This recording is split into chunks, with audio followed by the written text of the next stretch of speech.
నిన్న ప్రొడ్యూసర్స్ అందరూ కూడా పవన్ కళ్యాణ్ గారితో ఒక మీటింగ్ ఏర్పాటు చేసుకోవడం మనం చూస్తున్నాం. మరి అంటే సినిమా విషయాల కంటే ఎక్కువగా చంద్రబాబు నాయుడు గారితో మీటింగ్ ఏర్పాటు చేయండి అని చెప్పేసి ఆ కార్యక్రమం ఎక్కువ పెట్టుకున్నట్టుగా అల్లు అరవింద్ గారు కూడా చెప్పడం చూస్తున్నాం. అంటే టికెట్ ప్రైజెస్ ఇవన్నీ చిన్న విషయాలు, కేవలం సన్మానించడానికి కలిసామన్నట్టుగా మాట్లాడారు. అంటే అది ఒక్కదానికైనా ఇంకేమన్నా అయ్యి ఉంటుందా? మీ ఒపీనియన్ సార్ ఈ ప్రొడ్యూసర్స్ మీటింగ్ పైన? అంటే ఆంధ్రప్రదేశ్లో సినిమా పరిశ్రమ అభివృద్ధి అనేది 2014 నుంచి నలుగుతున్నటువంటి చర్చే. అవును. గతంలో అంటే రాష్ట్ర విభజన జరిగినప్పుడు తొలి రోజుల్లో ఈ ప్రమోషనల్ ఈవెంట్స్ తెలంగాణలోను ఆంధ్రాలోను కూడా నిర్వహించాలి అనుకుని వాంటెడ్గా చేసేవాళ్ళు. ఇక్కడ ప్రీ రిలీజ్ ఈవెంట్ చేస్తే అక్కడ ఆడియో ఫంక్షన్ చేయటము ఇలాంటివి జరిగాయి. ముఖ్యంగా తెలుగుదేశం పార్టీతో కొంచెం ఎక్కువ అసోసియేషన్ ఉన్నటువంటి నిర్మాతలు, దర్శకులు, నటులు అక్కడ కూడా ఈవెంట్ చేయటానికి ఉత్సాహం చూపించేవారు. ఈ క్రమం ఒకటి బ్రేక్ అయింది. ఇప్పుడు ఈవెంట్స్ అనేది కూడా తగ్గింది. మనం కల్కికి చూస్తే వాళ్ళు వేరే పద్ధతిలో ప్రచారాన్ని వ్యూహాత్మకంగా చేశారు. పాత విజయబాపినీడు గారి స్టైల్ని ఫాలో అవుతూ ఆయన కూడా ఆ సినిమా గురించి ఎక్కడా ఏమీ మాట్లాడటం లేదేమిటి అనేదే ఒక చర్చగా మార్చి సినిమాని ప్రమోట్ చేయటం అనేది ఒక వ్యూహంగా చేసేవాడు. గ్యాంగ్ లీడరు ఈ సినిమాలన్నిటికీ అదే ప్రమోషనల్ యాక్టివిటీ. ఆయన సినిమా సక్సెస్ని చాలా గ్రాండ్గా జరిపేవాడు, కానీ ప్రచారాన్ని విభిన్నంగా వెళ్ళేవాడు. ఆయన ప్రచార వ్యూహకర్త అనే ఒక టైటిల్ ఉండేది. ఆయన నెగిటివ్ పబ్లిసిటీ కూడా చేసేవాడు సినిమాలకు. కొన్నిసార్లు ఆయన వ్యూహాలు వికటించిన సందర్భాలు కూడా ఉన్నాయి. అయినప్పటికీ ప్రతి సినిమాని వెరైటీగా ప్రమోట్ చేయటం అనేది బాపినేడి స్టైల్. దాదాపుగా వీళ్ళు కూడా అలాంటి వ్యూహాలు అనుసరించారు, అశ్విని దత్ గారు కూడా.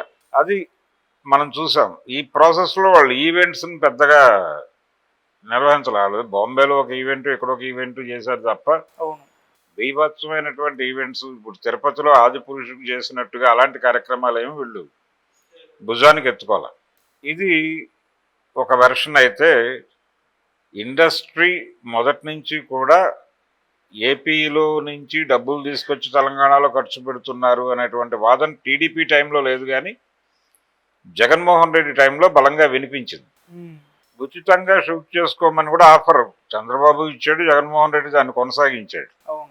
షూటింగ్ లొకేషన్స్ కోసం మీరు విడిగా డబ్బులేం కట్టక్కర్లేదు, ఉచితంగా మీరు ఎక్కడైనా షూట్ చేసుకోండి, కాకపోతే యాక్టివిటీ జరుగుతోంది అనే విషయాన్ని లోకల్ అథారిటీస్కి తెలియజేసి చేసుకోండి విత్ పర్మిషన్ అన్నాడు. అంతవరకే. అంటే భద్రతాపరమైనటువంటి వ్యవహారాలు, ఇతరత్ర వ్యవహారాలు చూసుకోవటం కోసం పర్మిషన్ తీసుకోండి తప్ప దీనిలో పేమెంట్ ఏమి ఇన్వాల్వ్ అయ్యి లేదు అనే విషయాన్ని స్పష్టం చేశాడు ఆయన. సరే, అది మొదటి నుంచి ఉంది ఆ కల్చరు. షూట్ చేస్తే డబ్బులు తీసుకోవటం మానేసి అసలు ఎదురు కట్నం ఇచ్చిన రోజులు కూడా ఉన్నాయి, సబ్సిడీలు ఇచ్చిన రోజులు ఉన్నాయి. చేసేవాళ్ళు మన వాళ్ళు అందరూ అక్కడే షూట్లు చేసేవాళ్ళు. అయితే ఇప్పుడు పరిస్థితి ఏంటంటే, ఇప్పుడు డిమాండ్ ఏంటంటే ఒక ప్రతిపాదన, ఏపీలో కూడా సినిమా పరిశ్రమ అభివృద్ధి చెందాలి, అక్కడ కూడా స్టూడియోలు రావాలి, అక్కడ కూడా యాక్టివిటీ రావాలి, అక్కడ కూడా సినిమా నిర్మాణం ఊపందుకోవాలి, దానికోసం ఏం చేయాలి అనేది ఒక ప్రోగ్రాం.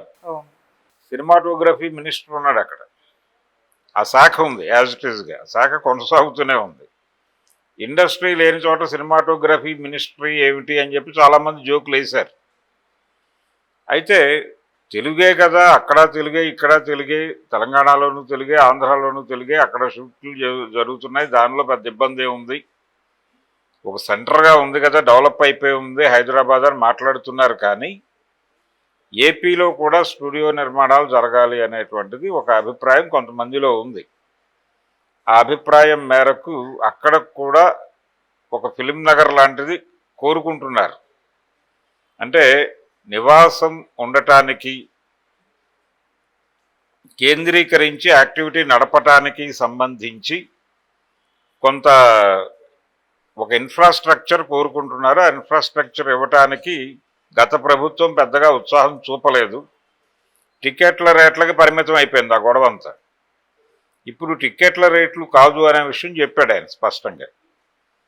చెప్పారు అంటే ఇతర కార్యక్రమాలు ఉన్నాయి, థియేటర్లు కావచ్చు, అలాగే సింగిల్ స్క్రీన్స్, వాటి నిర్వహణ ఇబ్బందికరంగా మారుతున్నటువంటి పరిస్థితులు, వాటిని ఎట్లా స్ట్రెంగ్థెన్ చేయాలి, ఎలా నిలబెట్టాలి, ట్యాక్సేషన్కి సంబంధించిన సమస్యలు, ఇవన్నీ మాట్లాడతారు. కేవలం టికెట్ల వ్యవహారమే కాదు, ఇంకా అనేక ఇష్యూస్ ఉన్నాయి గవర్నమెంట్తో తేల్చుకోవాల్సినవి.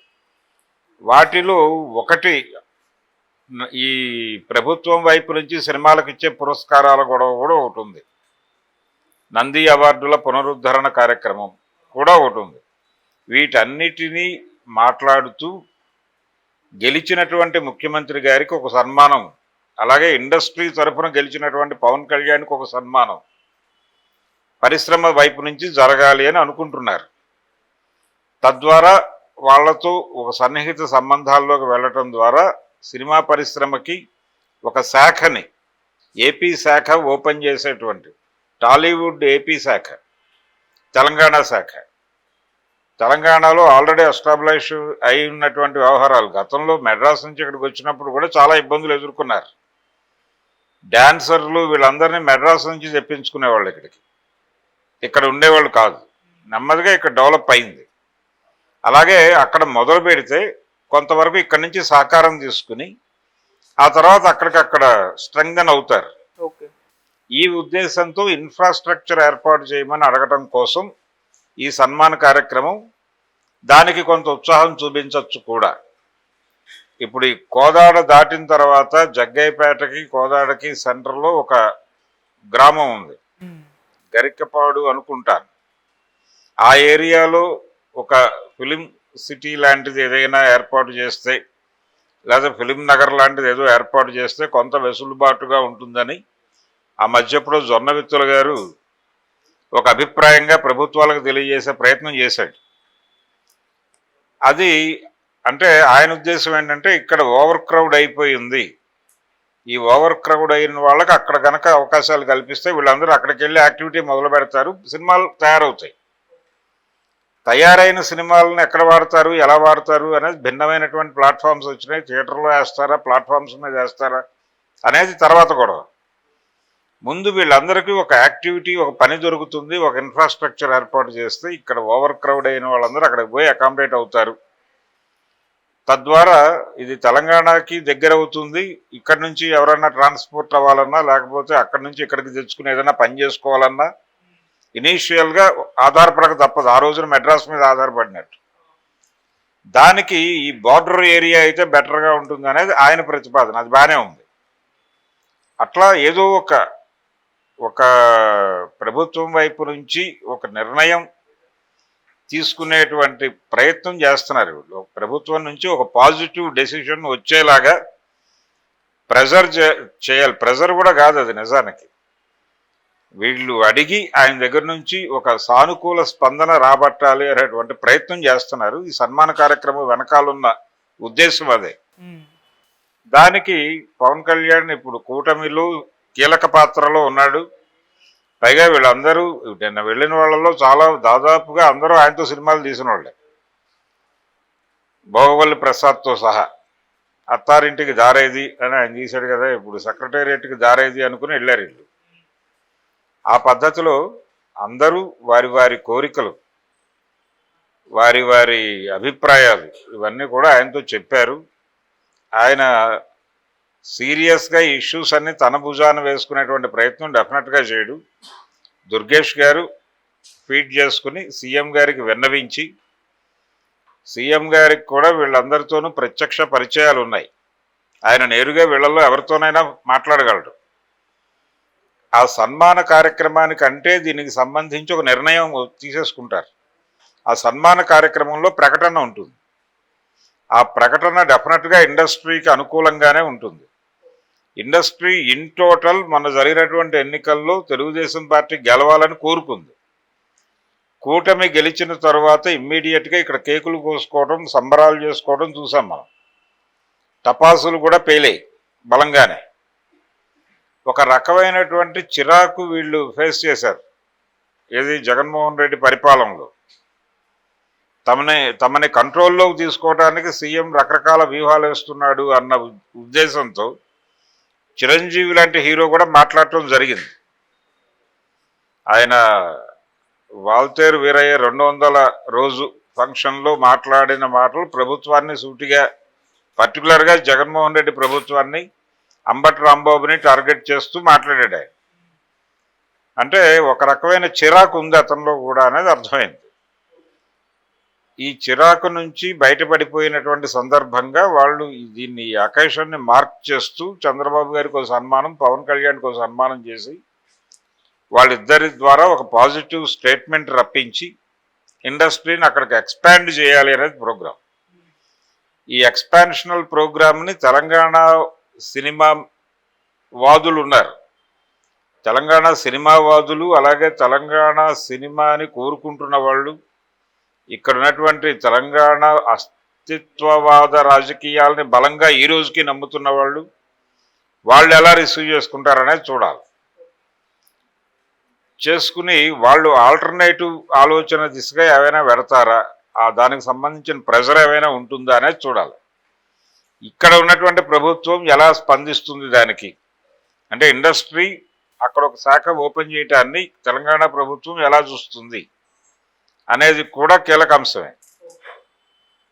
డెఫినెట్గా రేవంత్ రెడ్డి గారు పాజిటివ్గానే ఉంటాడు కానివ్వండి అని, ఎందుకంటే ఇవి విడివిడిగా కనిపిస్తున్నటువంటి ఒకే అభిప్రాయంతో నడుస్తున్నటువంటి పార్టీలుగా అనిపిస్తుంది. కూటమి ప్రభుత్వము అలాగే తెలంగాణలో ఉన్నటువంటి కాంగ్రెస్ ప్రభుత్వము అది థియరిటికల్గా కేంద్ర స్థాయిలో పార్టీలు అయినప్పటికీ, శత్రువులే అయినప్పటికీ ఒక సయోధ్య తెలుగు రాష్ట్రాల్లో అప్రకటితంగా నడుస్తోంది.